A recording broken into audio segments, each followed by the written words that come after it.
तमोली गांव में एक सेठ सेठानी रहते थे। उनका एक बेटा था बोरा। बोरा बोलता बहुत था और अक्सर उसके सुनने की क्षमता कम हो जाती थी। उसका अधिक बोलना और कम सुनना लोगों के लिए परेशानी खड़ी कर देता। एक बार उसके पिता सुबह काम से चले गए और माँ भी उसे सोता देखकर कुछ देर के लिए बाहर चली गई। पीछे से बोरा उठकर आंगन में आ गया। तभी दूसरे गांव का एक आदमी उसके पिता को ढूंढते हुए उनसे मिलने आ गया। ओ बेटा, अपने बापू से कह चरण सिंह मिलने आया है, जरूरी बात करनी है। तुम्हारे और हमारे गांव के बीच में जो पहाड़ी है ना, उससे भूतों की आवाज आती है। ये भूत आते जाते लोगों को लूट रहे हैं। बहुत डर का माहौल है बेटा। कल को किसी की जान चली गई तो मुसीबत हो जाएगी। क्या कहा आपने? थोड़ा तेज बोलो। अरे पूरी राम कहानी सुना दी, अब कह रहा है तेज बोलूं? जा बाप से कह चरण सिंह मिलने आया है। क्या कहा? मरण? अरे काका, सुबह सुबह किसका मरण हो गया? कौन परलोक चढ़ गया? आजकल क्या हो रहा है, कुछ समझ में नहीं आता। अरे बेटा सुन। काका सुनो तो, आपको पता है वो सामने वाली बुढ़ी काकी है ना, सब उसे बुढ़िया बुढ़िया कहते हैं, पर मैं नहीं बोलता, बहुत आदर करता हूँ बड़े बुजुर्गों का। उसके बेटा बहू पास के गांव में गए थे जरूरी काम से। काकी खूब तंदुरुस्त थी। किसी ने ना सोचा कि वो ऐसे ऐसे मतलब काका दोपहर का खाना खाकर आराम से लेटी तो बस लेटी रहेगी। मरते समय कोई अपना पास ना हो तो कौन गंगा जल मुंह में डाले? ये अच्छा नहीं हुआ। राम राम राम राम। और काका पता है, गंगा जल के बिना मुक्ति नहीं मिलती। आदमी नरक झेलता है, नरक। सुना है नरक में कोड़े पड़ते हैं। कुछ हो ना हो, हर आदमी का मरण बढ़िया होना चाहिए। अरे बेटा, स्वर्ग नरक कुछ ना होता, इंसान के कर्म होते, कर्म। अरे आप ना बहुत धीरे बोलते हो, हैं? लगता है बुढ़ापे में आवाज का जोर कम हो गया है। थोड़ा तेज बोलो। बेटा मैं कह रहा हूँ कर्म। भरम? अरे काका, मुझे कोई भरम ना है। पूरा गांव भरम में पड़ा है। कोई आदमी अपने दम पे कुछ नहीं कर रहा, पर मैं ऐसा ना हूँ। बापू के नाम की लाज रखी है मैंने। मजाल है कोई आदमी मेरे सामने खड़ा हो जाए। सब आदर से हाथ जोड़कर प्रणाम करें। अब तू अपने बापू को बुलाएगा कि नहीं? अरे कुछ समझ नहीं आ रहा, क्या कह रहे हो? थोड़ा तेज बोलो।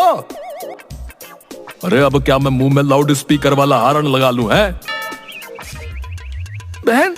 किसकी बहन? अरे समझ नहीं आ रहा बेटा कि तू सच में इतना बावड़ा है कि भोला है? गोला? खाने वाला गोला? अरे वाह काका, मान गए तुम्हें। इतनी गर्मी में गोले का इशारा है। ठंडी ठंडी बर्फ में मीठा रंग डाल के मजा ही मजा। वाह क्या बात हो गई, आज गोले वाला ना आया। तभी गोले वाला सामने से रेहड़ी लेकर आता हुआ दिखाई दिया। ओ भाई, ओ फटाफट दो ठंडे ठंडे मस्त गोले बना दे। भैया आप बिना मजाक कर रहे हो, गोला तो ठंडा ही होता है। गंदा? तुम गंदा किसे कह रहे हो?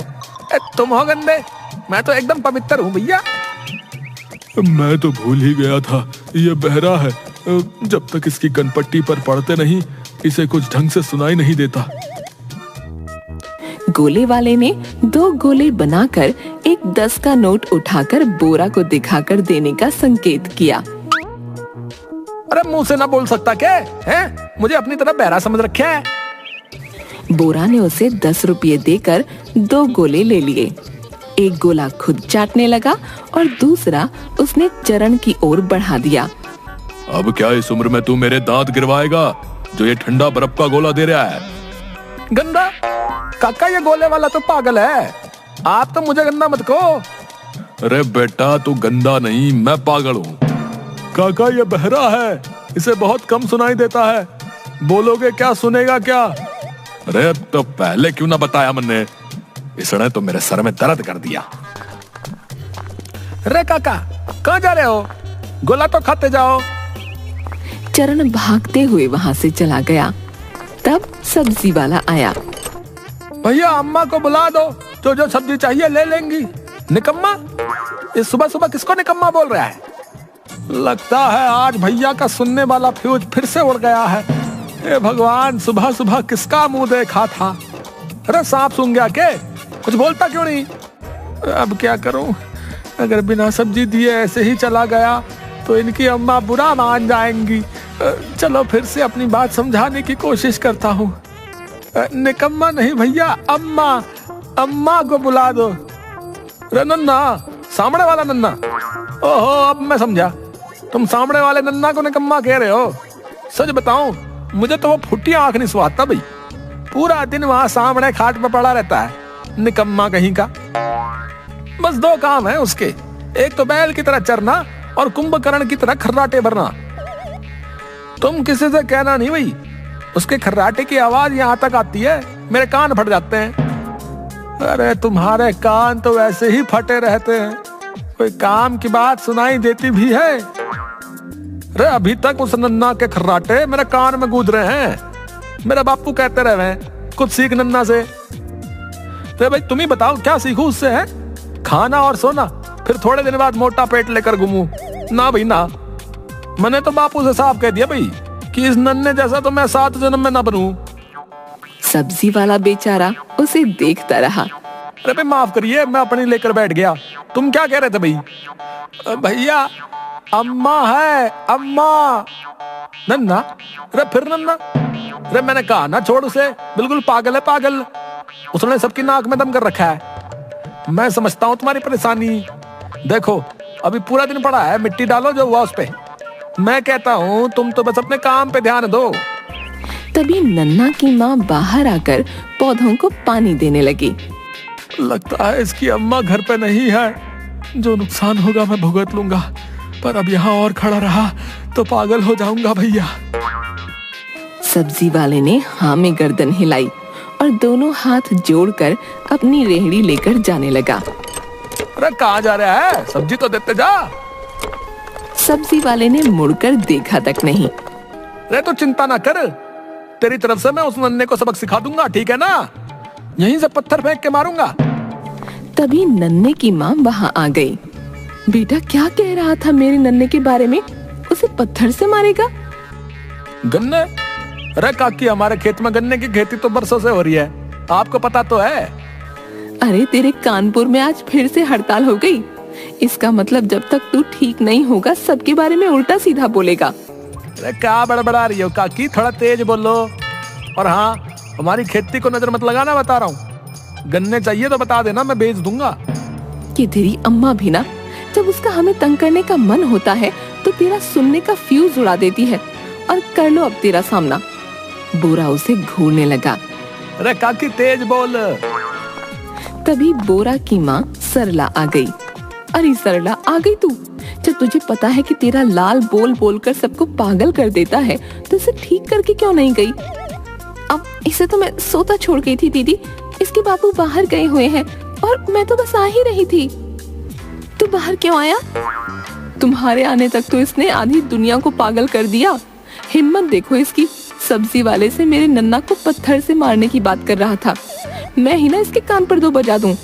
अब नाना दीदी, आपको तो इसके बारे में सब पता है। बच्चा है, माफ कर दो। बच्चा नहीं, परमाणु बम है, बम कि सामने वाले को एक ही बार में खत्म कर देता है। मेरे सिवा पता नहीं ये बम आज किस किस पे गिरा है। नहीं नहीं दीदी, बुरा ना मानो, आपको तो पता है ना इसके कानों का। सोकर उठने के बाद जब तक कानों पर जोर का झटका नहीं पड़ता इसको कम सुनाई देता है। कम नहीं, पता नहीं क्या क्या सुनाई देता है इसको। दीदी आप रुको। सरला बहुत जोर से बोरा के दोनों कानों पर एक एक थप्पड़ मारती है।